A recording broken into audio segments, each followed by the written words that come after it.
తోటకూర పప్పుకి ముందు కందిబ్యాళ్ళు కడుక్కోవాలి. 2 times వాష్ చేసుకోవాలి.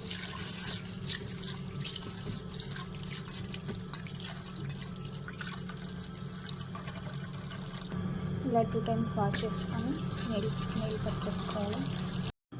ఇప్పుడు ఇందులో పచ్చిమిర్చి వేయాలి, అలానే టమాటా కూడా వేసుకోవాలి. అలానే చిన్న సైజు ఎర్రగడ్డ ఇలా కోసుకొని వేసుకోవాలి. అందులో 1 స్పూన్ పసుపు వేసుకోవాలి. మొత్తం కలిసేలా ఒకసారి కలుపుకోవాలి.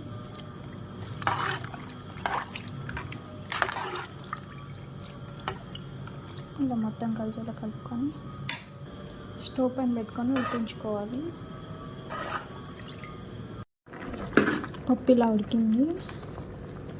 ఇప్పుడు ఇందులో ఆకేసుకోవాలి. తోటకూర అంతా ఇలా ఉంచుకోవాలి. ఇప్పుడు దీన్ని వాష్ చేసుకోవాలి. ఇందులో వేసుకుంటుంది నీట్గా వాష్ చేసుకోవాలి.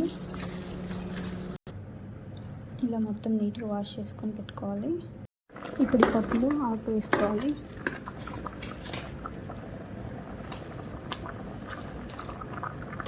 ఇలా మొత్తం ఆకు అంతా వేసుకోవాలి.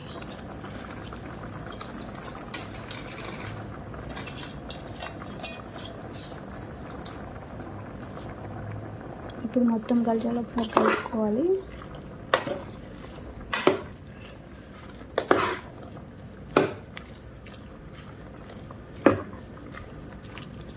ఇందులోనే కొద్దిగా కడిగిన చింతపండు వేసుకోవాలి. ఇప్పుడు ఒకసారి అంతా మిక్స్ అయ్యేలా కలుపుకొని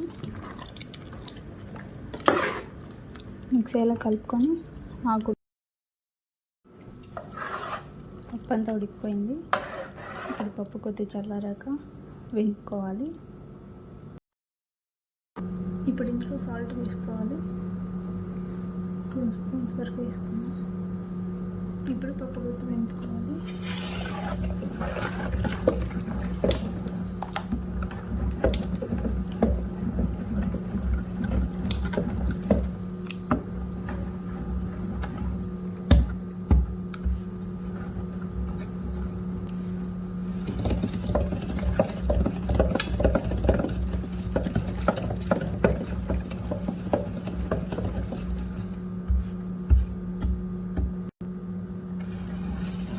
పప్పు వేసుకున్నాక మెత్తగా వండిపోయింది. తర్వాత పక్కన పెట్టుకోవాలి. ఇప్పుడు తాలింపు వేసుకోండి. ఇప్పుడు స్టవ్ పైన ఒక ప్యాన్ పెట్టుకోవాలి. అందులో ఆయిల్ వేసుకోవాలి.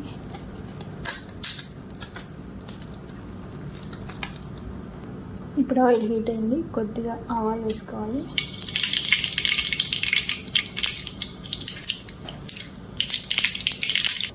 ఇందులోనే కొద్దిగా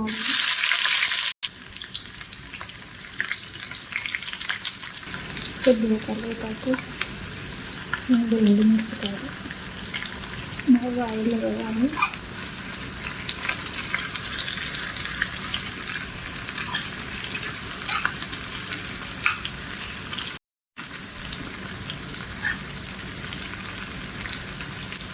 ఇందులోనే కొద్దిగా కసూరి మెతి వేసుకోండి.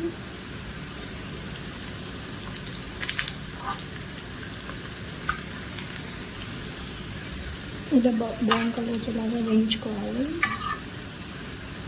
వేయించుకొని పక్కన పెట్టుకోవాలి. ఇప్పుడు ఇదే స్టవ్ పైన పప్పు పెట్టుకోవాలి. పప్పులో ఈ ఆనియన్స్ వేసుకోవాలి.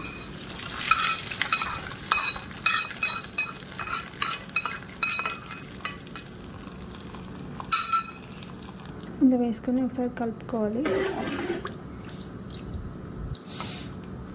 ఉప్పు సరిపోయిందా లేదా ఒకసారి చూసుకొని తక్కువ ఉంటే ఉప్పు వేసుకోవాలి.